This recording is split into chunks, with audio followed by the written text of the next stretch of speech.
Once upon a time there was a man who had 2 wives. One day his first wife became ill. She called her 2 children and said to them, "My dear children, soon I will die.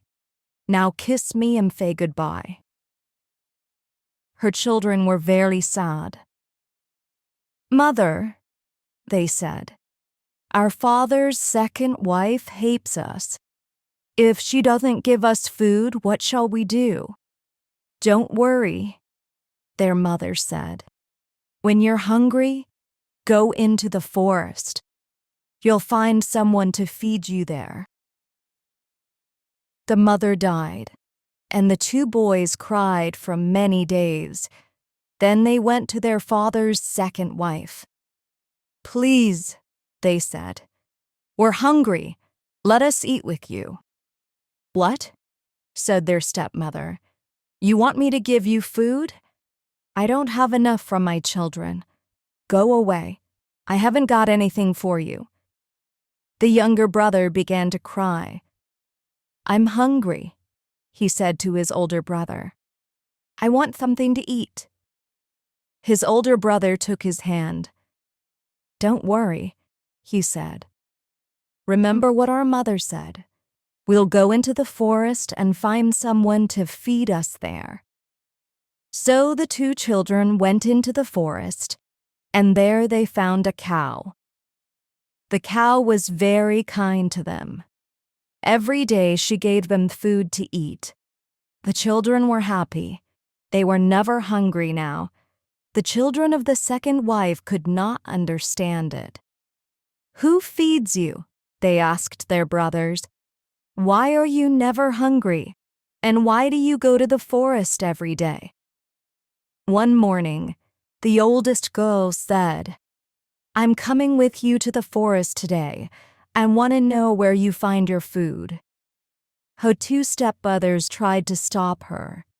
"No, don't come," they said. "You'll be tired and hungry. We don't do anything in the forest.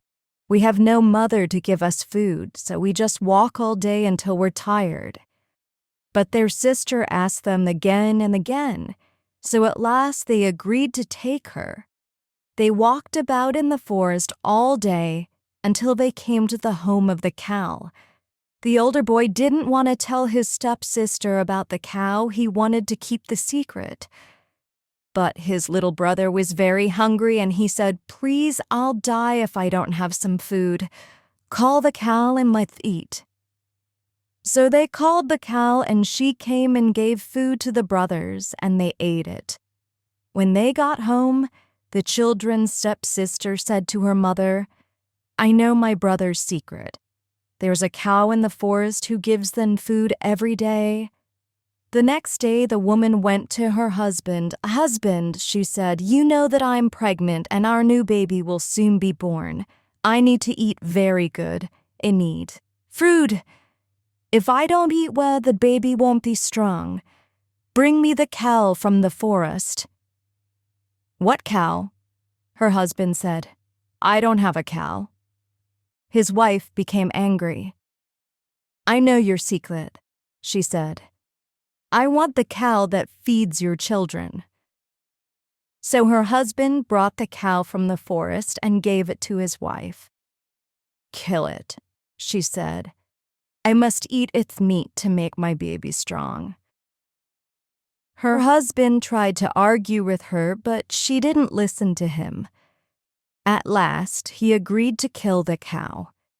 He picked up his knife and cut the cow's throat, but the cow refused to die.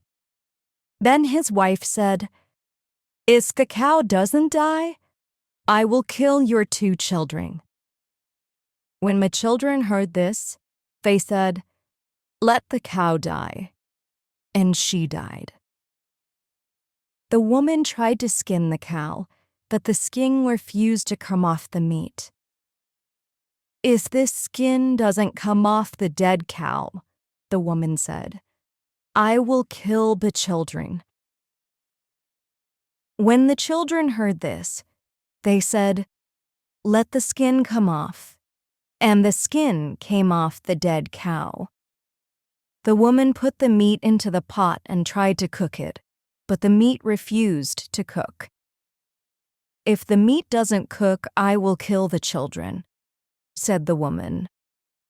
When the children heard this, they said, "Let the meat cook," and the meat began to cook. When the meat was cooked, the woman tried to take the pot off the fire, but the pot didn't move. "If the pot doesn't come off the fire, I will kill the children," said the woman. When the children heard this, they said, "Let the pot come off the fire." And it came off the fire. Then the woman took the meat out of the pot and ate it. The two brothers were worried now. "Our stepmother has killed our cow, and now she wants to kill us," they said. "We must run away." So they ran away into the forest. There, they lost each other. One brother went one way, the other went another way.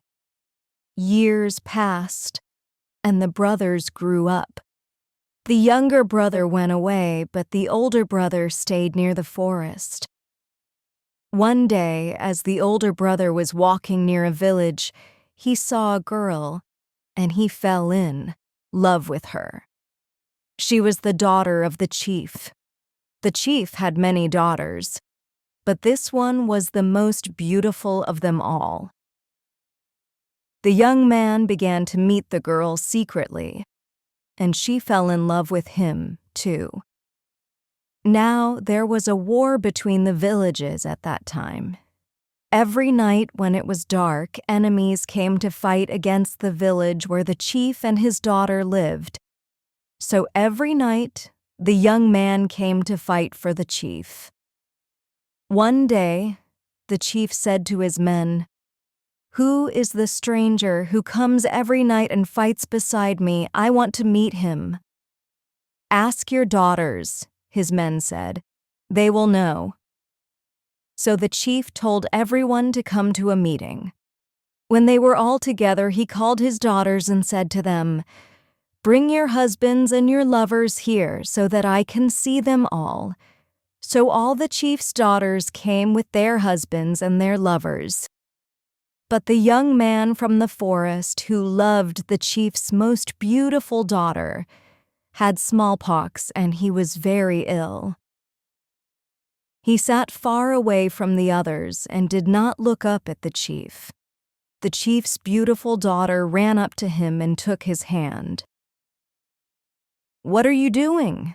said the chief. "Come away from that man. He has smallpox." "But father," said the girl, "this is the man who fights beside you every night. He is brave and strong. I love him and I want to marry him." The chief was angry when he heard this. He didn't want his daughter to marry a man with smallpox. He began to shout at her. Then he stopped. Everyone was looking at him. "What's the matter?" asked the chief. "Why are you all looking at me?" Your head, sir," the people said. "Look, it's growing. It's getting bigger and bigger." The chief put his hands up to his head. It was true. His head was growing bigger and bigger. "Please, father," his daughter said, "please let me marry this man. If you don't let me marry him, your head will grow and grow. If you do, it will become the right size again." Everyone said, "Yes, sir, let her marry the young man. Do what she says." So the chief agreed to the marriage. At once his head stopped growing and became the right size again. Then the young man and the chief's daughter were married, and they lived happily ever after.